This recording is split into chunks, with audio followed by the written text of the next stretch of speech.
maandalizi ya mashindano ya AFCON 2027 kufuatia kusainiwa kwa mkataba wa uboreshaji wa uwanja na miundombinu ya barabara jijini Arusha.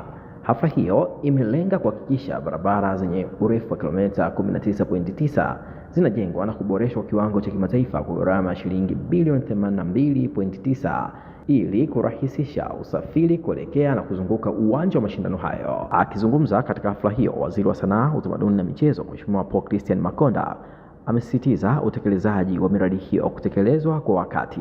Hawezi kufikika kama barabara ni mbovu, na tunafahamu ya kwamba mwakani tutakuwa na ugeni mkubwa na dunia yote. Watu wanaongelea Afrika, lakini mashindano ya AFCON yanabeba dunia nzima. Maana dunia yote macho yake yatakuwa Tanzania. Na kwa mji wa Arusha ulivyo, Mheshimiwa mgeni rasmi, ni mji wa kipekee katika miji yote ambayo itahost AFCON. Sio Kenya, sio Uganda. Arusha inazo advantage nyingi za kutumia mashindano hayo ya AFCON kujenga uchumi wake. Kwa tunapoona leo mkataba unakwenda kusainiwa, kwetu sisi tunafarijika zaidi ya kwamba si tu kwamba AFCON itakuja na kutuachia historia ya wachezaji, lakini itaacha alama za wananchi wa jimbo la Arusha wakitembea kwenye barabara za lami. Kwa upande wake, kiongozi mtendaji wa TARURA amebainisha kuwa maandalizi yote ya awali yamekamilika na ujenzi wa barabara hizo utaanza hivi karibuni kwa kuzingatia viwango vya kimataifa. Kama tunavyojua, serikali ya Jamhuri ya Muungano wa Tanzania inaendelea na ujenzi wa uwanja wa mpira kwa ajili ya mashindano ya AFCON mwaka 2027 jijini Arusha, eneo la Bondeni Site, na utekelezaji wa ujenzi huo umefikia zaidi ya 75%. Sambamba na ujenzi wa uwanja ni ujenzi wa miundombinu muhimu ya barabara yenye jumla ya kilomita 13.2 na baadhi ya sehemu zitakuwa na njia 4, na hivyo jumla zitakuwa kilomita 21.4 kwa kiwango cha lami kuelekea kwenye uwanja kutokea barabara kuu za Arusha Babati na Arusha Bypass na kuzunguka uwanja.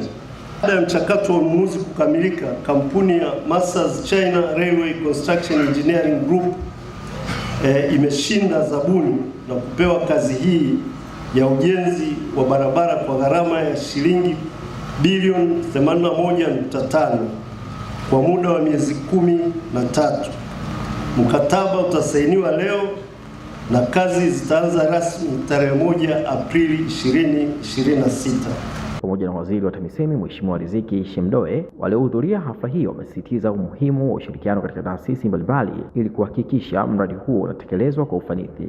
Kazi hii inatakiwa kumalizika mwezi wa 5 mwaka 2027.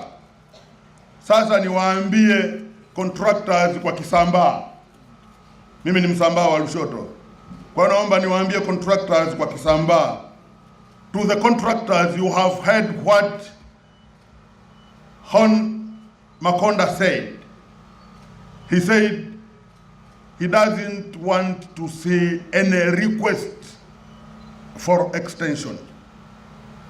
AFCON will start in June 2027 and your work must end on May 2027 so that we allow everything to go smoothly.